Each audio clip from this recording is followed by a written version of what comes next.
Why your mind thinks like an algorithm. The screen glowed softly in the darkroom, not demanding attention but reflecting it back, pixel by pixel, like a mirror made of light and code.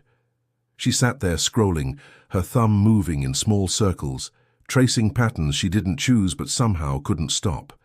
It wasn't boredom, it wasn't even distraction. It was something deeper, a rhythm her mind had learned without her permission. When did thinking start to feel like searching? He couldn't remember the last time a thought arrived whole. Everything came in fragments now, half ideas interrupted by notifications, questions that dissolved before they could form answers. His mind had become a browser with too many tabs open, each one quietly draining something he couldn't name. The strange part wasn't the noise, it was how natural it felt. She noticed it first on a Tuesday morning. She'd opened her laptop to write, but her fingers hovered above the keys, waiting. For what? An algorithm to suggest the next word? A pattern to emerge from nowhere? Her mind had started outsourcing even the act of beginning. Somewhere between efficiency and existence, something had shifted. Neuroscientists at Stanford discovered something unsettling. The brain doesn't just use technology, it mirrors it. After weeks of algorithmic content consumption, neural pathways begin to predict, categorize, and optimize thought the same way a recommendation engine does. We don't think like algorithms, we become them. But here's what they didn't say in the study. The transformation isn't violent, it's invisible. It happens in the space between stimulus and response, in the moment when curiosity gets replaced by confirmation, when exploration becomes a feed you can't escape. Your mind starts treating ideas like content, swipeable, sortable, consumable. He realized it during a conversation with his daughter. She asked him a question about the stars, and before he could wonder with her, his mind had already begun searching for the correct answer. Not imagining, not exploring, searching. When did knowing replace wondering? The algorithm doesn't care about truth, it cares about engagement. And slowly, quietly, your mind learns the same priority. Thoughts that hold attention survive. Thoughts that create friction get discarded. You become a curator of your own mental feed, scrolling past anything that requires effort, pausing only for what feels familiar. She tried an experiment. 1 week without her phone after 6 p.m. The first 3 nights were chaos, her mind thrashing like a muscle that had forgotten how to rest. But on the 4th night, something shifted. Silence stopped feeling empty. It started feeling spacious. In that space, thoughts moved differently. They didn't arrive preformed, optimized for clarity and instant understanding. They wandered. They contradicted themselves. They took time. And in that slowness, she recognized something she'd lost. The texture of her own thinking, unfiltered and unmeasured. Part of him wondered if he was romanticizing the past. Maybe minds had always worked this way. Pattern-seeking, shortcut hunting, efficiency-driven. Maybe the algorithm just made visible what was already there. But then he remembered what it felt like to be bored as a child. Not distracted bored, but genuinely deeply bored. The kind that creates pressure, that forces imagination to build something from nothing. That boredom was a teacher. Now, it was extinct. Researchers at MIT ran a fascinating study. They gave participants a choice: sit alone with their thoughts for 15 minutes or receive a mild electric shock. 1/4 of the participants chose the shock. Not because sitting was painful, but because their minds, untrained in stillness, had become unbearable to inhabit. The algorithm had taught them one thing perfectly: never be alone with yourself. He closed his laptop, not dramatically, not as a statement, just gently, like setting down a tool that had been used too long. The room felt larger without the glow. His thoughts felt slower, harder to grasp, but somehow more real. This wasn't about rejecting technology. It was about remembering that his mind was not a device. She started noticing the difference in small ways. A thought could now exist without needing to become a post, a search, a saved article. An idea could arrive incomplete and stay that way for days, growing quietly in the background without pressure to resolve. Her mind had stopped performing and started processing. The algorithm optimizes for output. The mind needs space for input. What surprised her most was the return of genuine curiosity. Not the kind that asks a question and immediately Googles the answer, but the kind that lives with uncertainty, that finds richness in not knowing. She realized that algorithmic thinking had made her impatient with mystery. And mystery, it turns out, is where creativity begins. He started keeping a notebook, not for productivity but for observation. He wrote down thoughts exactly as they arrived, messy, circular, unfinished, no editing, no optimizing, just raw cognition, unfiltered by the need to be useful or shareable. Reading it back felt strange, almost uncomfortable. His unedited mind was vulnerable in ways his curated self never was, but it was also more honest. Philosophers have long understood something technologists are only now discovering.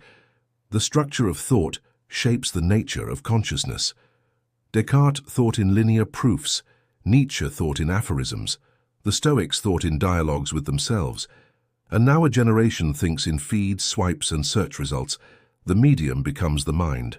She wondered how long it would take to unlearn the patterns, to stop treating her attention like a resource to be managed and start experiencing it as a presence to inhabit, to let thoughts breathe instead of optimizing them for speed and clarity. The answer, she discovered, wasn't a timeline, it was a practice. Every morning, she sat for 10 minutes without input. No music, no podcast, no article, just the weight of her own consciousness, learning to exist without entertainment or purpose. The first few weeks felt like detox. Her mind kept reaching for stimulus, for patterns, for the dopamine of recognition. But slowly the reaching stopped. In its place came something quieter.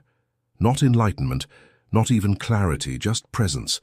The ability to exist in her own mind without needing it to be productive, entertaining, or optimized. She stopped thinking like an algorithm and started thinking like herself again. He noticed the shift in his relationships too. Conversations stopped feeling like exchanges of information and started feeling like shared space. He could sit with ambiguity, with silence, with questions that had no immediate answers. His mind had stopped trying to compute every interaction and started allowing them to unfold. When did connection become a problem to solve? The algorithm teaches efficiency, but consciousness requires inefficiency, the meandering thought, the digression, the long pause before understanding. What the algorithm discards as waste is often where meaning lives. A cognitive scientist once told her, "The brain is not a computer, it's a garden, and gardens don't optimize. They grow, they rest, they follow seasons invisible to logic." You can't force a garden to bloom faster by treating it like a machine. You can only tend it with patience and trust the process that exists beyond your control. She thought about that metaphor for weeks. Her mind wasn't broken. It was just being treated like the wrong kind of system. He began to recognize the moments when his thinking turned algorithmic. It had a particular texture, fast, reactive, surface level. Thoughts arrived pre-sorted, prejudged, optimized for the quickest route to conclusion. There was no curiosity in it, no exploration, just efficiency posing as intelligence. And when he noticed it, he could choose differently. Not always, not perfectly, but sometimes. Sometimes he could pause before the automatic response, before the pattern recognition, before the shortcut. And in that pause lived the possibility of actual thought, slow, uncertain, and unmistakably human. She realized the real danger wasn't that algorithms were controlling her mind. It was that she'd stopped noticing when she was thinking like one. The patterns had become invisible, woven so deeply into her cognitive fabric that they felt like her own personality. But they weren't, they were learned, which meant they could be unlearned. What surprised me most wasn't how a simple analog journal changed my workflow, but how it redefined what thinking meant to me. I wasn't expecting a tool to change my rhythm of thought, and honestly, I resisted it more than once before I understood what actually mattered. Writing by hand forced my mind to move at the speed of reflection, not reaction. This isn't a recommendation, just a reflection that stayed with me. I'll leave the link below if you feel called to explore what I mean.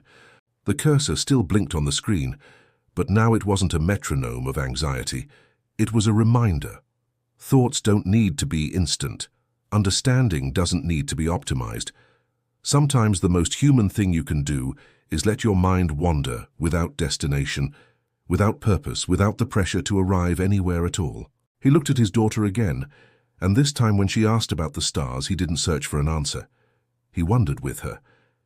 They sat in the uncertainty together, imagining possibilities, following curiosity wherever it led.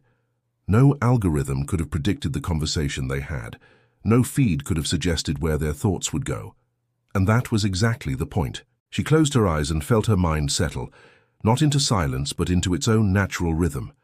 Thoughts rose and fell like breath. Some stayed, some passed. None of them needed to be captured, categorized, or consumed. They were just thoughts, moving through consciousness the way water moves through a river. This is what it means to think like yourself again. The screen still glows in dark rooms. The algorithms still hum beneath every interaction. But now when she scrolls, she knows she's choosing. And more importantly, she knows she can stop. Not because technology is evil, but because her mind is not a tool to be optimized. It's a space to be inhabited. And spaces need room to breathe. What part of this reflection spoke to you most? And from where are you watching? Let's keep the dialogue open, quietly. Tell us which country or city you're watching from. See you in the next video. Bye.